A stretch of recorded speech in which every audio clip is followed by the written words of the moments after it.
we're going to be talking about designing for quality NFTs in games. We have a gentleman coming up who knows what he's talking about, deep, rich experience in the gaming industry. Please put your hands together for Omar Siddiqui, everybody. Come on out, Omar. Thank you.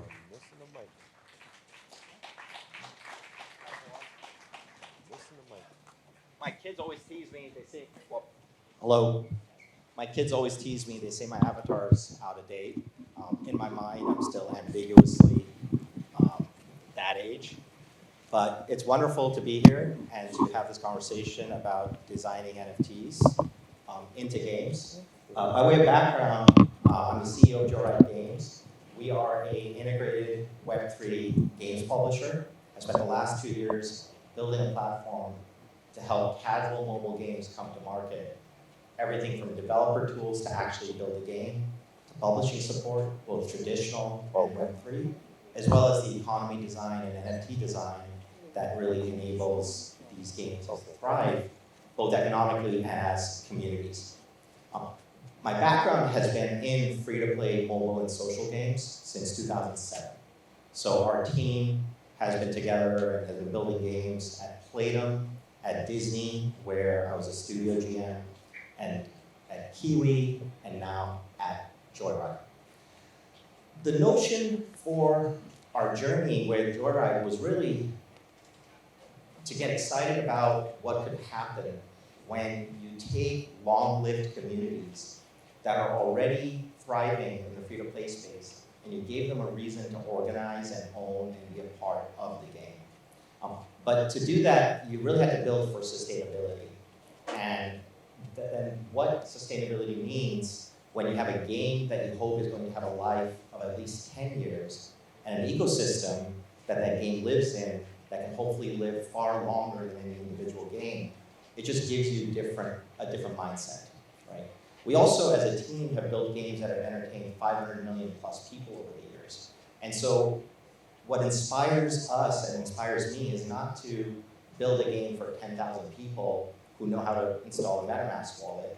It's how to build for a game that can really entertain tens of millions of people. And so the considerations are just very different when you zoom out and look for a sustainable model that can last for many years through multiple games, through multiple life cycles in each game.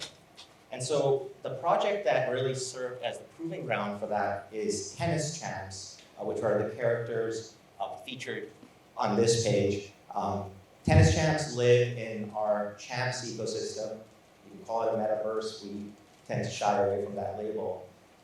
But our notion with the Tennis Champs is to have an avatar-based sports and action gaming ecosystem where developers can participate, take advantage of our tooling, take advantage of the characters, and have multiple games that are basically participating in this ecosystem with multiple developers.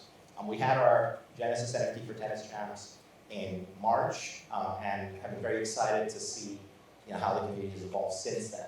But when we started off with the project, one of the challenges that we realized very quickly was to figure out how to really segment the NFTs for specific uses and specific purposes for the long term.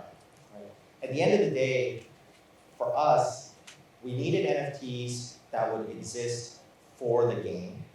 We needed NFTs that would exist for the Genesis holders, who are the early community members really helping to back the game.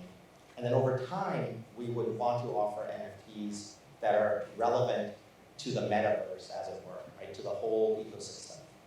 And so ensuring that you're designing for uses that are not just economic in nature, but also social and signaling and privileges that are distinct, so that as you roll out each wave, you aren't rolling it out in a manner that undermines the value that earlier community members have gained, is really critical. Right? And so in designing a game, any game can be short-lived or long-lived. You really don't know when you're launching it. But opportunity is to build a community around your game that can live well beyond the entertainment value of any one title. And for you to realize that opportunity, you really need to segment the uses up front to address each of those items. Unfortunately, it's only a 10-minute talk, so rather than going deep on any one, I'm going to try and get through 3 key lessons. That is, for me, the first lesson that we learned. The second is to simply plan for inflationary pressure. Right? This is specific to your game NFTs. Every game is going to go through a cycle where it has rapid growth, followed by an end game.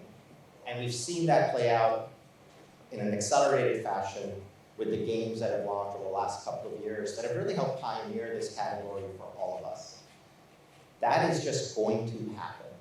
And so plan for that inflationary pressure up front in your game NFTs, ensuring that you are building in the mechanics for specialization, for gating, for all the other things that you need to be doing to ensure that the game can actually last after it goes through that initial burst of new users and elder users to a stage where that burst may last a year, that burst may last 2 years, but the stage where you're primarily catering the game to elder users, that stage could last 6 to 8 years, right? We still have games from 10 years ago that are thriving economically because it's a core group of community members that really care about it and still play it and are basically the most loyal users, which in a Web3 world are going to be even more valuable for the long term because they can have real economic rights in those games.